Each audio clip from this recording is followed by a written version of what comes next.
Anong tawag sa shampoo pag nabawasan ng isa? Ano? Siyam na lang.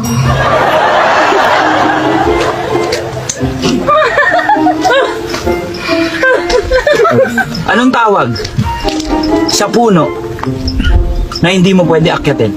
Ako, mayroon. Ano? Nakatumba.